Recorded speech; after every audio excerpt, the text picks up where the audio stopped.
Who's racist?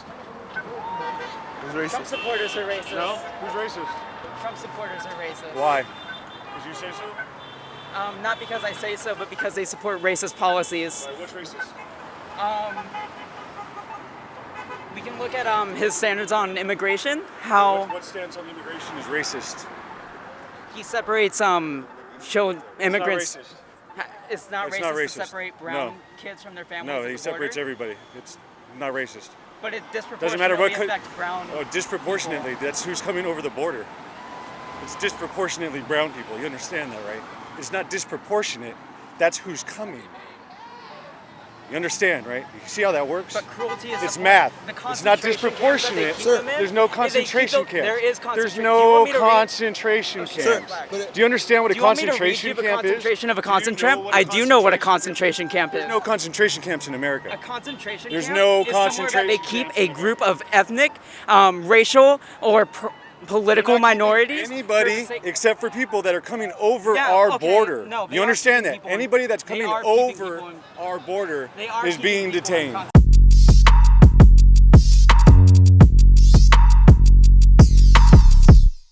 We're here at a Trump rally in Brea with Marco.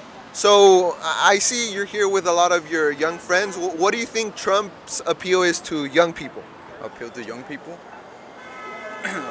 Like in what way? Like in what way? Like, what are some of Trump's policies or things like that that would make young people support him? Trump. Well, Trump for me, back in 2016, he was one of. I used to be like a leftist that used to hate Trump, and he woke me up. He's waking up a lot of Gen Z. Gen Z is starting to like our country back. Like they like our country now. A lot of people. History is so skewed because the left owns academia. They constantly are trying to make America look like the bad person. And, you hear about the coup in Venezuela, right? Or in, not Venezuela, Honduras, right? Where a fascist government, we overthrew them. But all you hear is that we destroyed an economy and that it's our fault that they're poor now. When realistically, we were trying to help them from the oppression of communism and socialism. Well, what do you say to the other side that the government you put instead of the communist government also oppressed their people, and their people right now and are not that much better really economically because they don't have any much labor protection laws, and the government is also maybe as oppressive as the communist government? What would you say that maybe we went in there and we didn't change much, but we also did bring the multinational corporations in? That's a very nuanced question that I would have to think about. I think the point of your question is about American interventionism. There's no perfect solution, right? Sometimes you get it right, sometimes you get it wrong, right? I think what you should do is base it off what was the intent, right? If our intent was to lift people out of socialism, out of communism, and it worked out, then great. If it didn't work out and a new corrupt government came in, that's just kind of how things work, unfortunately. Can we get something for the camera? Yeah, of course. Yeah, if you're taking footage. Yeah, can we get something? Yeah, of course. Okay. Did you want me to talk to you or? Just scream something dramatic. All right, yeah, I'll keep screaming.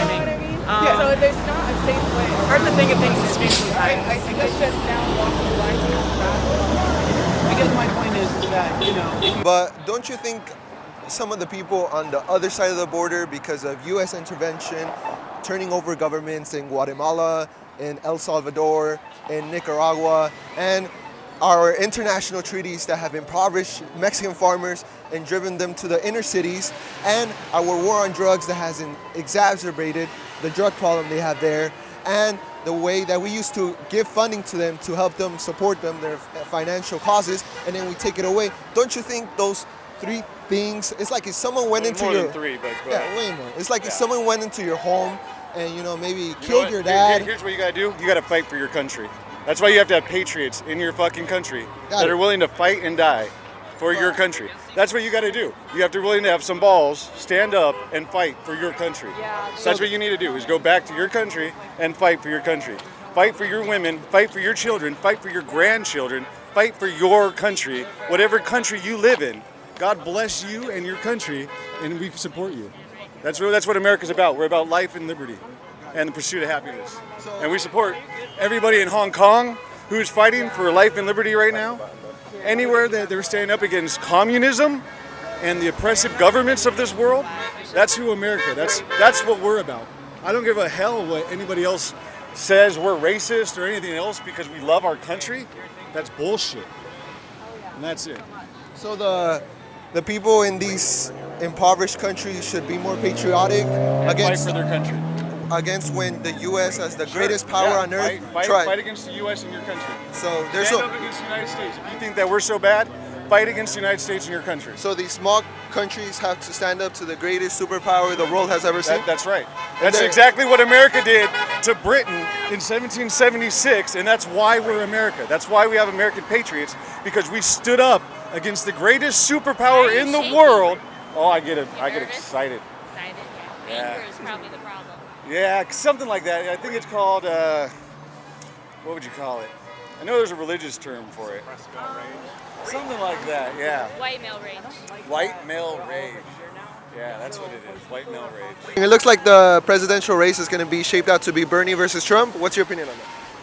I don't think that America is ready for socialism. I think there are gaps. There are gaps in America, mainly the urban areas where people are supporting it. But if you look at the different rallies that are going on around the country for President Trump, he's in Minnesota getting 10,000 people, downtown Minneapolis. He's in Dallas getting 20,000 people.